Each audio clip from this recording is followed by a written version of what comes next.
झारखंड के मुख्यमंत्री हेमंत सोरेन ने टीडीपीएल यानी ट्रिपल डीपीएल से जुड़ी सभी गतिविधियों को तत्काल प्रभाव से रद्द करने का बड़ा ऐलान किया है। मुख्यमंत्री ने कहा कि टीडीपीएल द्वारा आयोजित सभी परीक्षाएं, जारी किए गए सभी रिजल्ट, चयनित सभी अभ्यर्थियों की प्रक्रियाएं और संस्था की ओर से संचालित अन्य सभी गतिविधियां अब मान्य नहीं होंगी। हेमंत सोरेन ने सोशल मीडिया प्लेटफॉर्म एक्स पर यह जानकारी देते हुए स्पष्ट किया कि सरकार इस पूरे मामले की गंभीरता से जांच कर रही है और युवाओं के हितों से किसी भी तरह का समझौता नहीं किया जाएगा। मुख्यमंत्री के इस फैसले को राज्य में भर्ती प्रक्रिया में पारदर्शिता और निष्पक्षता सुनिश्चित करने की दिशा में एक बड़ा कदम माना जा रहा है। अब अभ्यर्थियों की नज़र सरकार के अगले फैसलों और नई प्रक्रिया पर टिकी हुई है। आज इस विषय को पटाक्षेप करने के लिए हम लोगों ने कैबिनेट की विशेष बैठक की। इस बैठक में उन सभी चीज़ों का समाधान निकालते हुए हम लोगों ने निर्णय लिया है कि टीडीपीएल द्वारा किए गए परीक्षाएं, टीडीपीएल के द्वारा प्रकाशित रिजल्ट और टीडीपीएल द्वारा जो भी अभ्यर्थी चुने गए हैं,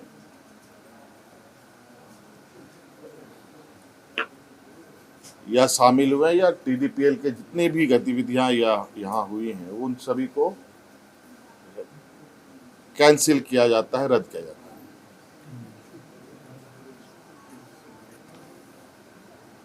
और नौजवानों में सबसे बड़ा जो मुझे लगता है कि मुख्य मांग उनका सबसे प्रमुख मुख्य मांग रहा है जेपीएससी सीजीएल के संदर्भ में, क्योंकि हमने उसमें भी एक हमारे मंत्रीगणों ने आश्वस्त किया था, इस विषय की जांच चल रही है। इसके लिए हम लोग रिटायर्ड जज की अध्यक्षता में संपूर्ण जांच कराएंगे, क्योंकि कभी कभी ऐसा लगता है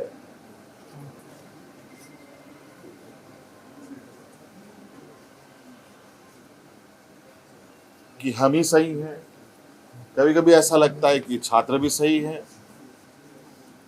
इन दोनों के बीच में फर्क करना थोड़ा कठिन हो जाता है। और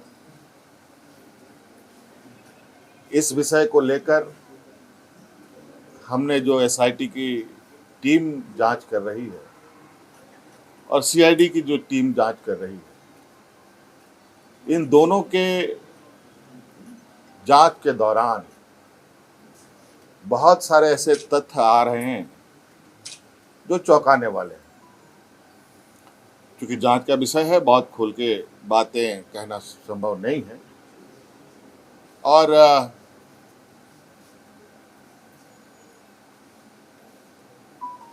कुछ लोग जो सीजीएल में नियुक्त हुए हैं, वो लोग जेपीएससी के धांधली के आरोप में गिरफ्तार हो रहे हैं।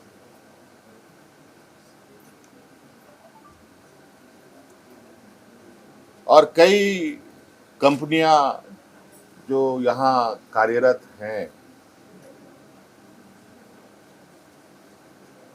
अलग अलग समय में भी कार्यरत रहे हैं, इन सब का एक बहुत बड़ा नेटवर्क का घालमेल प्रतीत होता है। जांच के दायरे में तो हम पूरे 2014 से लेकर अब तक की हुई इसके परीक्षाओं की जांच में है। हमने विभाग को कहा है, सीआईडी को कहा है, अब जब इसका ऑपरेशन हुआ ही है तो पूरे तरीके से इसका ऑपरेशन होनी चाहिए। और जो हमें जानकारी सीजीएल को लेकर हम लोग के समक्ष बताया गया और उस तथ्यों को समझ बूझने के बाद आज कैबिनेट ने जेएसएससी सीजीएल को भी रद्द करने का निर्णय लिया और पूरा 2014 से अब जितनी भी छोटी बड़ी गलतियां हुई हैं, जिससे भी हुई है, सभी की जांच होगी और साथ में बहुत जल्द केंद्र सरकार के द्वारा जो एमएमडीआर एक्ट में जो बदलाव किया गया है, उस संदर्भ में भी हम लोग चर्चा के लिए एकत्रित होंगे। हो सकता है इस विषय पर एमएमडीआर एक्ट संशोधन पर हमें विशेष सत्र भी बुलाना पड़े, तो हम लोग बुलाएंगे। धन्यवाद। न्यूज़ इंडिया 24 से काजल सिंह, ब्यूरो रिपोर्ट।